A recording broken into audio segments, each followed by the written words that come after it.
2 string, adding the 7th and the 3rd string.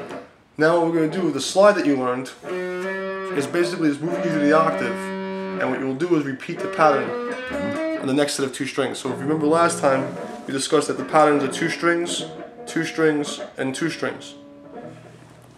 So for this week, we're going on to set 2. Okay, so a short example.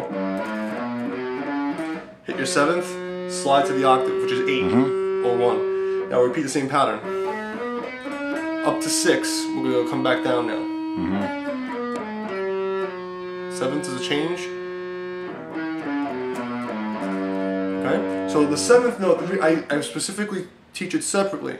One, because it's the most tense and it's only really useful at certain moments. Okay, it also is used as an interconnecting bridge to the fingerings, where like I can go around and play a 2-string pattern and use that last note to end it. It also will help me get to the next positioning. So now let's do a whole exercise straight through.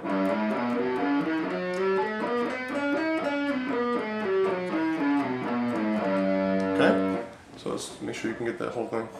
Notice that the stretches are always made between the 1st and 2nd finger, never between the pinky and the ring finger. It's always this.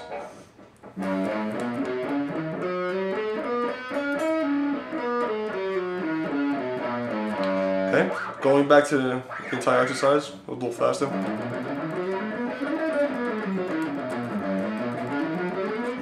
Oh, excuse me, I should slow this down because we're going to switch now.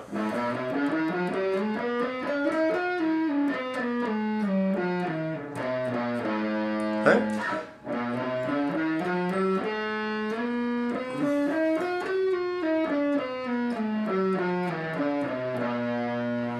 I'm lifting my hands up a little more because I want to make sure you can see it.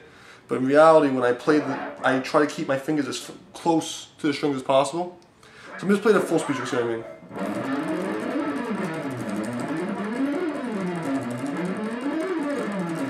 If you notice, my fingers never really leave the fret space. You'll never see me do this. I only do this as an explanation for you so you can see where I'm positioned.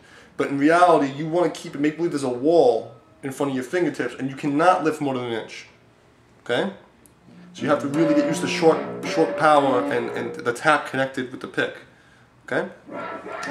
So again, the purpose of this is to teach you shifting position into the 2nd set of strings. Okay? When you practice it, it should be as connected and smooth as possible. I'm breaking it up so you can actually hear the differences, but obviously when you play the exercise, I'd like it to be as circular as possible, and you want to basically make as little breaks in between the segments. So you want it to feel as if it's one long scale, as opposed to how I'm doing it now, which is da-da-da and holding it. It should be the next one comes immediately. Okay? So we're at Phrygian now, right?